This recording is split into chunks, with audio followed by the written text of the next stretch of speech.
Hello everyone, my name is Spider1 and I'll be walking you through this guide here. This is actually the first of the 5 mins that you'll probably encounter in the new Mist of Pandaria expansion.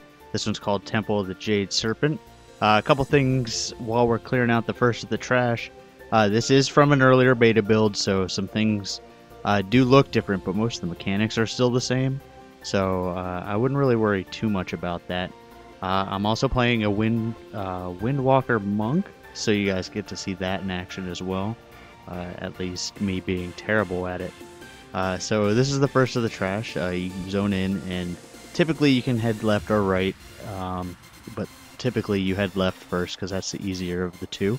The trash, as you see, is pretty non-threatening. This is normal mode. We're all 85. There might be a few 86s in here, but for the most part we're in Kata level gear.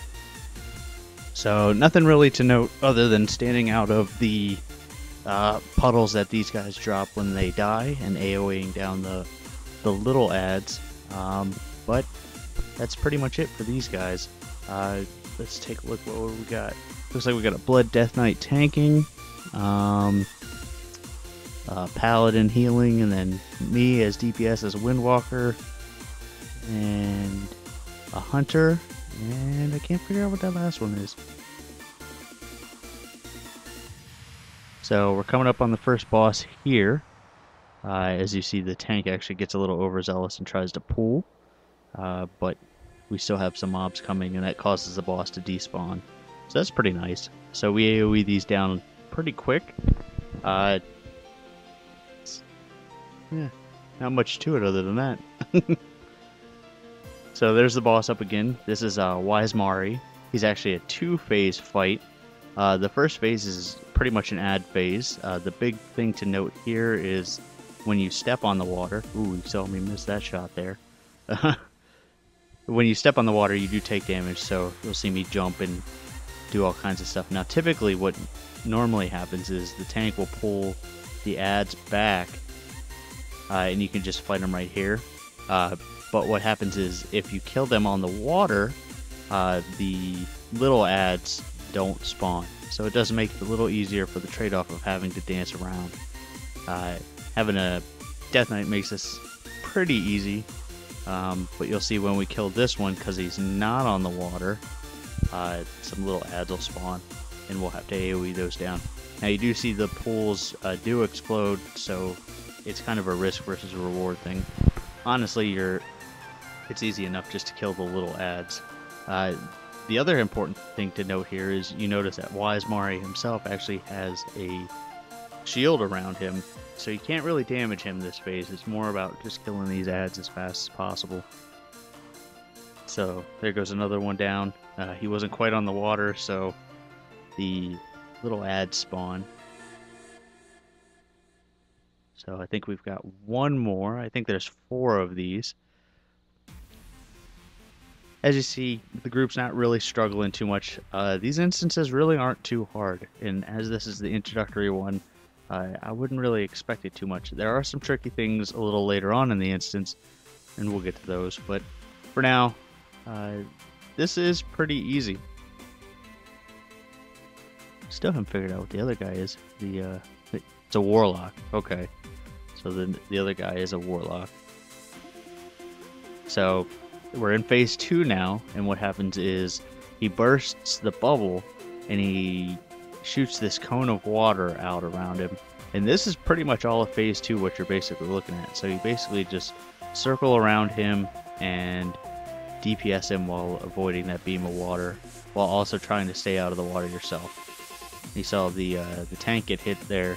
The water does do, the jet that he shoots out does a lot of damage. But the tank can probably take a couple of hits from it. And it also does knock you back, so kind of slows the DPS down. So he's down.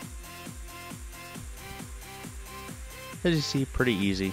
At this point you can actually step in the water. It stops hurting you once the boss goes down. And a piece of plate drops. It's eye level 410, which is actually a little bit better If not, I think it's heroic level gear. So now what you have to do is you actually have to go back the other direction. Like I said, when you came in, you can go left or right. So whatever direction you didn't go first, you'll have to go back the other side. So now we're heading to the right.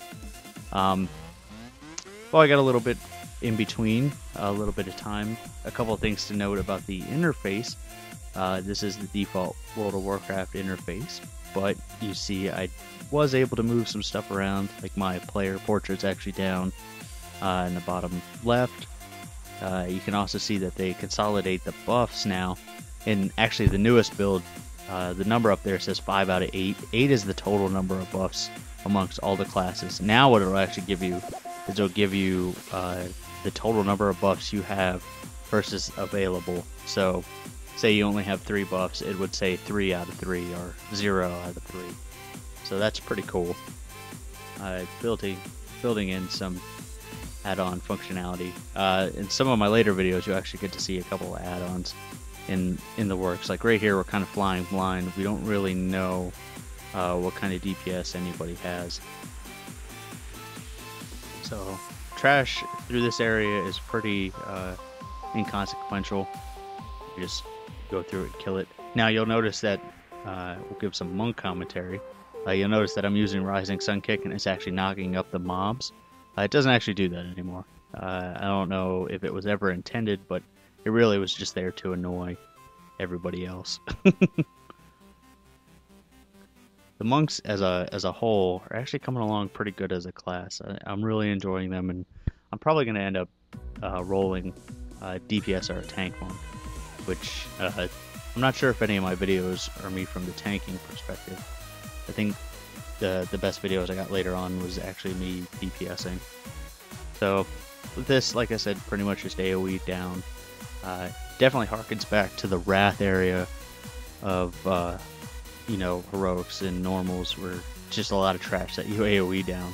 At least this instance. Some of the other instances get a little better, but I really haven't encountered anything, even in a couple of the heroics that I've done, where you need to use crowd control. But I'm sure it'll make it a little easier.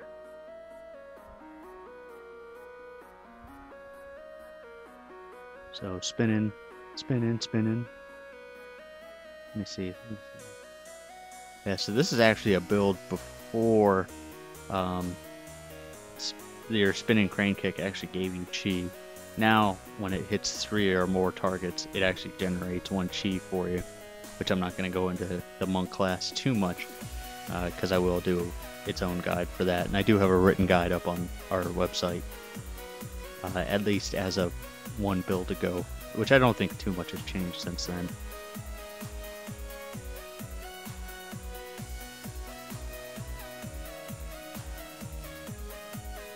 So we're going to AoE these guys down, and we're actually coming up on the second boss.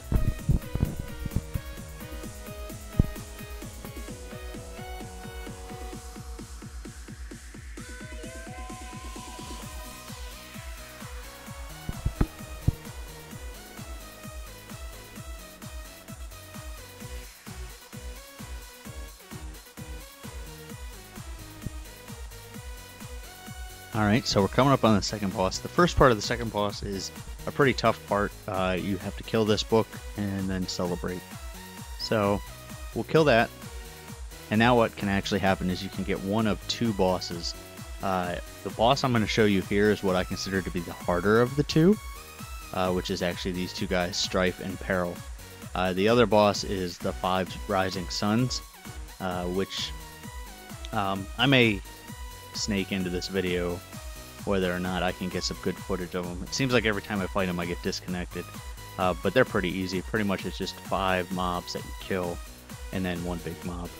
These guys, however, are a little tougher. What happens is as you attack them, they gain a buff where they do more damage, and you see that AoE coming out from both of them. So there is a lot of damage going out, and the opposite of that is when you ignore one, it basically loses the buff, so it does less damage. The Kavat is pretty much once you get to 10 stacks of that buff, the mob becomes invulnerable. Like there, you just saw Peril become invulnerable. So the whole idea is to go back and forth, and what this group didn't really realize is the easiest way is there's actually a Yongle NPC mob fighting with you, and you see him running back there. The easiest way is to just follow him, because he knows when to switch and when not to switch. So you see he ran back and going back and forth. The reason he's kind of jumping back and forth is, like I said, this is a little earlier of a build, and we kind of started on the wrong mob, so he's having a little bit of trouble. But we do take it down. That is actually a pretty healer-intensive fight, but other than that, nothing really the rest of the group has to worry about. The only reason I consider it the harder of the two is because, like I said, it is pretty healer-intensive. So once you clear out the right and left wings, you can actually go out the back. Currently, after you kill that boss, there it is, you get a speed buff, so it makes running a little easier. Also, you can't mount in this area, so that's one thing to know. Now you see our tank's actually going to pull 2 of these groups at the same time, and this hasn't really changed. The only thing these mobs really do is they'll put a purple thing on the ground.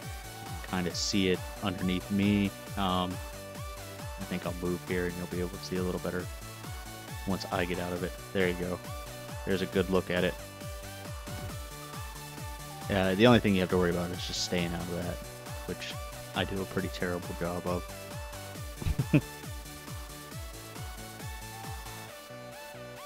So the tank's going to move for the next pack.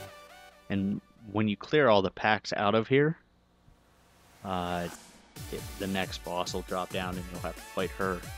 And she's actually another kind of heal check, and but overall a pretty easy fight. I think it's a lot easier than the previous one. Honestly, the Lore Keeper fight, which was the previous one, and the last fight in this instance are the only 2 ones that typically give groups any problem. And mostly that could be just because it's beta and they don't quite know, or healers don't have add-ons and they don't know if they should dispel or what. So there's that. The third boss, Lou, she has 3 main abilities. The first is an ability she'll hit the tank with that you pretty much just have to heal through. It's just a high damage attack and then a dot. The next is that. It's actually the Flame Wave. It always comes right after the hit to the tank. As you see, you just pretty much avoid it. And as you fight her, her abilities gain in strength. So I think it's 70%. She'll actually get that buff you see on her now, and her abilities will do more damage. So you see the effect changes, and it also leaves pools behind it. And, those pools are a little easier to see now. And this is actually the third phase. She'll summon the Jade Serpent. The big thing to note here is actually a tank warning. He does start with 0 threat, so you're going to have to taunt him right away, since threat did reset. Other than that, pretty much the only thing you got to worry about is he drops the things on the ground. More of those Jade pools. And then he heads straight into the last boss, which you see our guy is actually pulling right away. So this is the Shaw of Doubt. He has a couple of main mechanics. He'll randomly target 2 players and zap them with an attack you just have to heal through. The next thing he'll do is he'll put a dot on a player, which is actually a magic effect, and you actually just have to dispel it. And this is the third ability.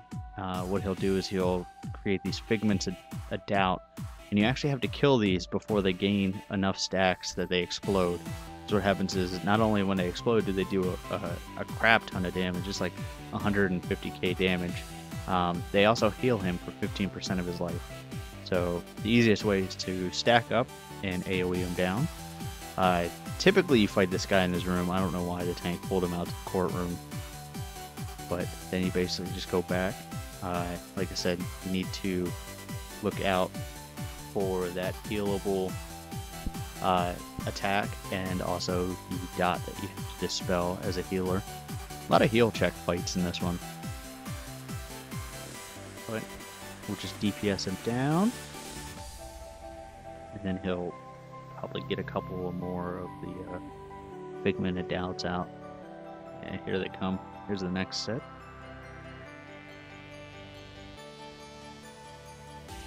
You see, we don't really stack up that well this time.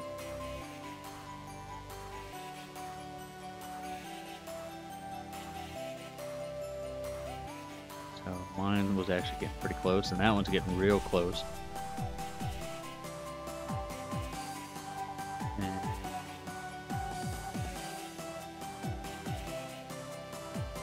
there it goes. Just took a little longer to come out.